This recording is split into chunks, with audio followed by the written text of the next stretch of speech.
Le président nigérien Bola Ahmed déclare dans un communiqué, dans une sortie officielle, que la situation d'insécurité du Sahel affecte davantage son pays. Chers camarades combattants pour la souveraineté du peuple africain, je vous salue. J'espère que vous vous portez bien. Nous ici, on se porte très très bien. On se porte très très bien. Quand on demande aux pays voisins de s'allier à la cause, ce n'est pas parce qu'on ne peut pas le faire de nous-mêmes. Si, on doit le faire de nous-mêmes. Sauf que ça prendrait un peu plus de temps que prévu. Or, ensemble, on ira plus loin. C'est pour ça que le capitaine Ibrahim Traoré a son petit slogan qu'il aime très souvent dire lors de ses sorties. Unis, nous vaincrons. Unis, nous vaincrons.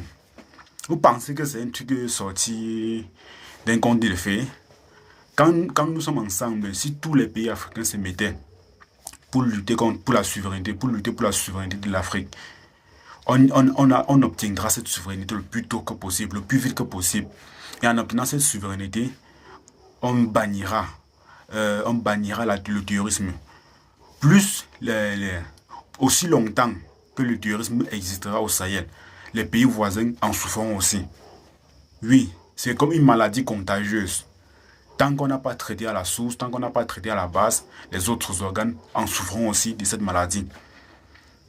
Pourquoi ne pas une fois s'allier à la cause et ensemble, on vaincra ce terrorisme? Pourquoi chacun doit se tenir de son côté pour pouvoir s'étirer, Donc, le président nigérien Bola Ahmed déclare le 30 juillet 2026 que les fondements sécurité et l'instabilité dans l'AES aggravent les difficultés du Nigeria en favorisant l'infiltration des combattants étrangers. Il a aussi dit lors de sa sortie, que les délinquants qui sont sur son territoire ne sont pas des Nigériens. Donc, ce sont les étrangers. Et ces étrangers-là quittent du Sahel pour entrer dans son pays. C'est tout à fait normal, même si c'était le cas, c'est tout à fait normal. Même comme c'est une accusation un peu grave pour des pays qui sont en train de se battre du mieux qu'ils peuvent pour obtenir la souveraineté. Pendant ce temps, vous les regardez et vous les laissez faire seuls. Demain, quand vous allez pouvoir vous battre, on va aussi vous laisser, vous allez vous battre seul. En tant que patriote, en tant que panafricain, en tant qu'un Africain qui veut la souveraineté de son pays, ça c'est un combat que toute l'Afrique devait mener. Mais bon, les autorités burkinabées, par la voix de leurs diplomates, ont convoqué le chargé d'affaires nigérien à Bamako, pour leur dire deux ou trois mots. Ils ont enfin dit, si on veut résumer tout ça comme ça, si on veut résumer tout ça en un petit bloc, on dira quoi?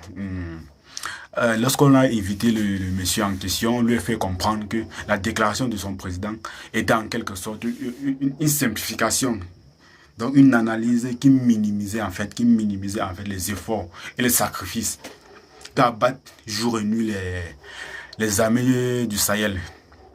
Et c'est tout à fait vrai, On ne peut pas avoir des femmes qui sont sur le champ, tous les jours, jour et nuit, pour lutter pour la population. On ne peut pas avoir l'armée burkinabé qui est tout le jour au front pour lutter pour la souveraineté de son pays. Au Niger, pareil. Après un hier sort là-bas, il commence à nous dire que la situation d'insécurité nuit aussi à son pays. Pourquoi il ne s'allie pas une fois la guerre là? On va ensemble détruire, on va ensemble mettre cette situation d'insécurité de côté. Unis, nous vaincrons, la patrie ou la mort. C'est ainsi, c'est ça. Bon, chers camarades combattants pour la souveraineté du peuple africain, je vous invite à vous abonner à la chaîne, à liker et surtout à laisser votre commentaire. Je vous invite encore une fois de plus sur cette chaîne comme d'habitude à revenir de temps en temps pour pouvoir suivre l'actualité. Car ici, nous ne donnons que les vraies, nous ne donnons que les vraies informations. Nous ne donnons que les vraies informations. À la prochaine pour une nouvelle information. Big up à toi.